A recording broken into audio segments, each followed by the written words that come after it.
Alors aujourd'hui, on se retrouve pour le fameux tutoriel des modes de fusion sur AC/DC Photo Studio Ultimate sur la version 2021, juste après le générique.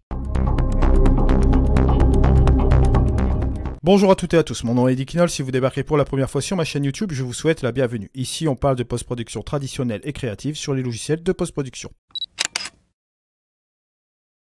Et aujourd'hui, on va enfin parler de ces modes de fusion sur AC/DC. Alors tout d'abord, ce que je tenais à vous dire, vous avez la petite aide avec le contenu de l'aide qui est juste ici, qui va vous permettre d'ouvrir cette chose-là.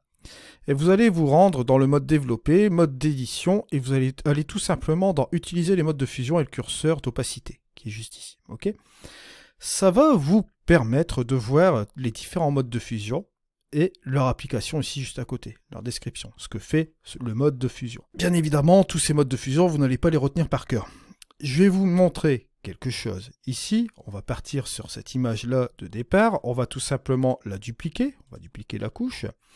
Et cette couche-là, qu'est-ce qu'on va faire? On va tout simplement aller sur l'exposition et on va baisser l'exposition de cette couche au-dessus. On va l'assombrir, par exemple, allez,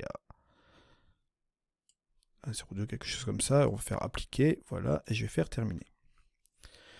Pourquoi j'ai fait cela? Pour vous montrer, vous démontrer comment on va faire une interaction entre deux couches différentes, d'accord, expositions différentes ici. Cette exposition-là est une sous-exposée, d'accord. Et on va regarder ces différents modes de fusion que vous avez juste ici. Première chose à savoir ici, avec les modes de fusion, que se passe-t-il concrètement? Un mode de fusion va vous aider à faire une opération entre les deux images que vous voyez ici. Vous avez la couche de base que vous voyez là, et vous avez bien évidemment la couche supérieure ici. Et un mode de fusion vous permet de quoi faire? C'est tout simple, vous allez faire une opération entre ces deux couches différentes, et cette opération va vous donner tout simplement un résultat sur une image qui va s'appliquer sur cette couche-là. Je m'explique. On va prendre le cas du mode de fusion normal, qui ne va pas impacter une opération, qui va ne rien impacter du tout. Ça va vous donner l'image de base telle qu'elle et la fonction de calque telle qu'elle. Vous avez ici le curseur d'opacité, qui va beaucoup nous servir aujourd'hui pour faire cette démonstration entre les modes de fusion. Si vous jouez sur votre mode d'opacité, que va-t-il se passer? Vous allez interagir sur votre calque du dessus. Et forcément, si vous le mettez à 0, vous allez le faire disparaître et faire réapparaître le calque du dessous. Si vous montez l'opacité de ce calque, vous allez faire réapparaître progressivement le calque du dessus. Là, vous allez le faire apparaître à 50%, ici à 79%, pour finalement à 100%, le faire apparaître complètement et faire disparaître forcément le calque du dessous. Jusqu'à présent, c'est très simple. Ensuite, nous avons ici plusieurs modes. Vous avez l'écran, le multiplier, densité moins, densité plus, recouvrement, bref, j'en passe, c'est des meilleurs. Première chose qu'on va faire ici, on va changer, on va le mettre en écran. Boum. Voilà ce qui se passe. Que se passe-t-il concrètement? Si vous jouez avec votre curseur d'opacité, vous voyez ici, ça va tout simplement éclaircir l'image. Si vous allez dans la définition ici des modes de fusion, que se passe-t-il ici? Vous voyez que le mode écran combine la couleur de l'image modifiée avec l'inverse de la couleur de la photo d'origine, ce qui donne une couleur identique ou plus claire. Vous voyez, vous avez le résultat. Vous avez toujours l'explication, ce que fait le mode de fusion, et vous avez ici, à la fin, le résultat, ce que ça va donner. Ici, ce que donne une couleur identique ou plus claire. Donc, écran, ça donne quoi? Ça donne un résultat plus clair, normal, vous le voyez ici. Si on enlève la couche du dessus, on voit la couche du dessous avec cette exposition-là. Et si on mélange avec la couche sous-exposée, en mode écran, boum, ça nous donne une image plus claire. Et vous pouvez vérifier bien sûr cela avec le curseur d'opacité, juste comme ceci. Voilà. On va regarder l'autre mode, qui est le mode multiplié. Celui-là, je vous le donne en mille, on l'a déjà traité de nombreuses fois dans différents logiciels de post-production. J'avais fait les modes de fusion aussi, notamment sur Luminar 4, où je les avais tous détaillés un à un, parce qu'on avait aussi un mode de couche comme ceci, avec les modes multipliés, etc. Sur Luminar 3 aussi, j'avais fait aussi ces choses-là. J'avais vu un petit chapitre sur Photoshop. Ça reprend toujours le même principe, ces modes de fusion. Vous allez les retrouver à droite à gauche, dans All-in-One, toutes ces choses-là. Dans Exposure aussi X7, vous allez les retrouver aussi également. Et bon, il va sans dire qu'ici, dans AC/DC, c'est la même chose. Multiplier, ça va assombrir. Regardez, hop, effectivement, la combinaison de ces deux photos que vous voyez là, sur l'image du dessus, ça va donner ce résultat-là, ça va assombrir. Si vous jouez avec le curseur d'opacité, boum, on est à 0, on retrouve l'image du dessous. Et si on monte ici la couche supérieure, avec ce mode multiplié, forcément, ce qui va se passer, vous allez assombrir de plus en plus. Et si vous voulez mitiger avec ce curseur d'opacité, vous pouvez toujours régler aussi, comme vous voyez là. Si vous regardez bien l'opération ici dans le guide, mode multiplié, combine la couleur de l'image modifiée avec la photo d'origine pour produire une couleur plus foncée. Le fait de multiplier une couleur par du noir produit du noir, multiplié par du blanc ne modifie pas la couleur. D'accord? On va interagir, on le voit très bien sur les couleurs sombres. Ensuite, on va retourner encore là. On va utiliser notre mode, qui est le densité moins, comme ceci, ou le densité plus, boum. On se rend compte de quoi là? On se rend compte qu'avec le densité moins, on éclaircit aussi également. Densité plus, hop, on assombrit aussi également. Après, vous avez le recouvrement. Hop. On va les faire un par un. Regardez la différence. Différence très pratique si vous avez, par exemple, une photo. Bon, là, admettons ici, je vais aller sur le mode déplacé. Je vous donne un simple exemple. Ce n'est pas l'exemple à suivre. Si, par exemple, je la mets comme ceci, ma photo. Voilà. Parce que là, bon, je déplace le cadre complètement. On va essayer de faire quelque chose de plus ou moins réaliste.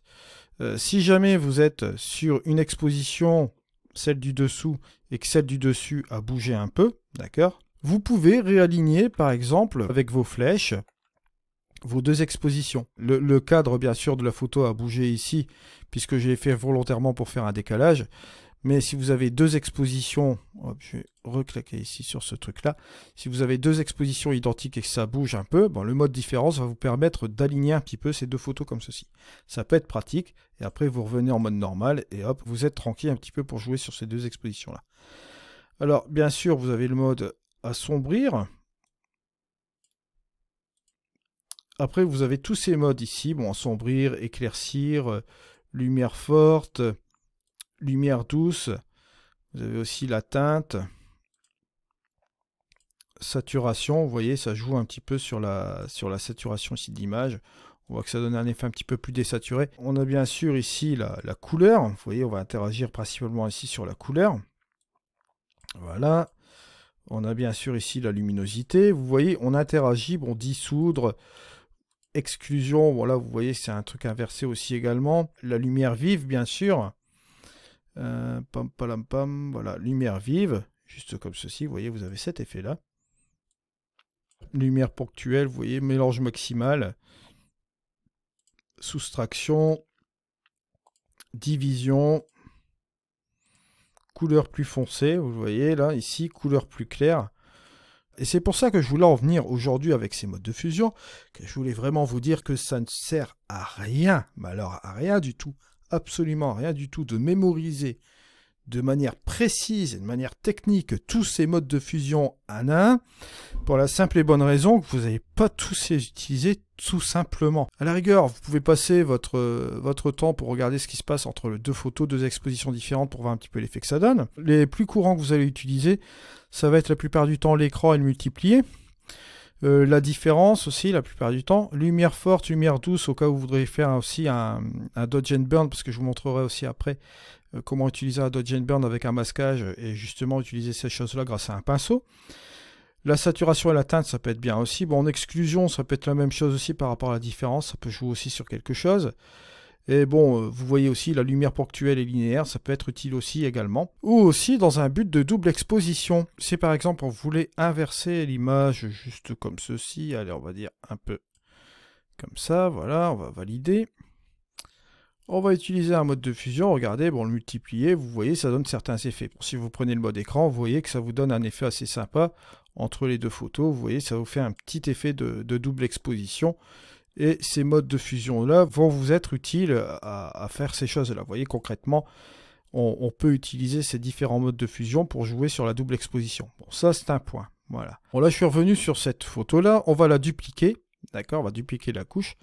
Je vais prendre une couche ordinaire. Et je vais vous montrer une petite astuce. Regardez, je vais mettre en lumière douce. Entre les deux couches identiques, en appliquant la lumière douce, ça applique quand même un effet malgré tout. Vous voyez ? Je vais vous montrer quelque chose ici dans ce cas-là. Je vais tout simplement mettre un masque. Boum, voilà. Je vais inverser ce masque. Alors, on va l'inverser tout simplement. Hop, juste comme ceci. Je vais utiliser mon petit pinceau qui est là. On va utiliser une petite opacité, allez, admettons à 15. Regardez, hop, je vais tout simplement appliquer ici cet effet de lumière douce sur cette partie-là de l'image. Regardez ce que ça donne. Avant, après, avant, après. Je vais mettre la petite main pour que vous voyez mieux. Avant, après. On a appliqué un petit effet sur la couleur, juste ici. Sur le dessus, on a donné un petit peu plus d'effet vif ici sur ces petites pétales, comme vous voyez là.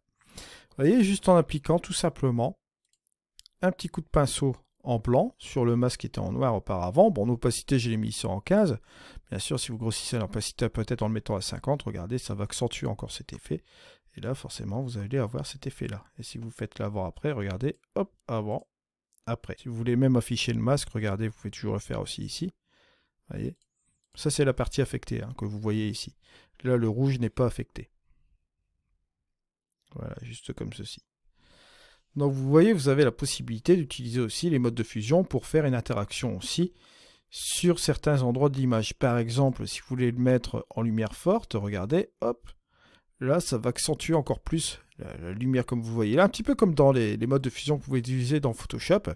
Si vous voulez utiliser le densité moins, densité plus, vous pouvez le faire aussi également. Et bien sûr, on peut jouer avec l'opacité, regardez, hop, hop, peut-être un peu comme ça. Ça vous donne cet effet-là. Vous voyez un petit peu la possibilité aussi énorme avec les modes de fusion. Ça peut vous permettre aussi de faire du dodge and burn sur certaines parties de l'image. Bon là, bien sûr, c'est un peu exagéré avec le densité plus. Mais la lumière forte et la lumière douce peut être appropriée, par exemple, pour utiliser un petit peu du dodge and burn pour faire des choses assez intéressantes. Si vous mettez la lumière forte, vous allez appliquer, vous voyez, plus fortement sur les contrastes, sur la saturation aussi en même temps un peu là. Et la lumière douce, ce sera un petit peu plus léger. Je vous remercie de m'avoir suivi, on se retrouve pour un prochain tuto. Bien sûr, n'oubliez pas que là, pour AC/DC, on va se retrouver pour la 2022 pour le prochain tuto qui va s'effectuer fin septembre pour AC/DC. On reverra ensemble toutes les fonctionnalités qu'il y a dans ce nouvel AC/DC et on reprendra bien sûr la formation avec cette formule-là, avec les nouvelles fonctions. On va compléter ce qu'on a fait déjà avec la 2021. Je vous remercie de m'avoir suivi, on se retrouve pour une prochaine vidéo. C'était Eddy, allez, au revoir.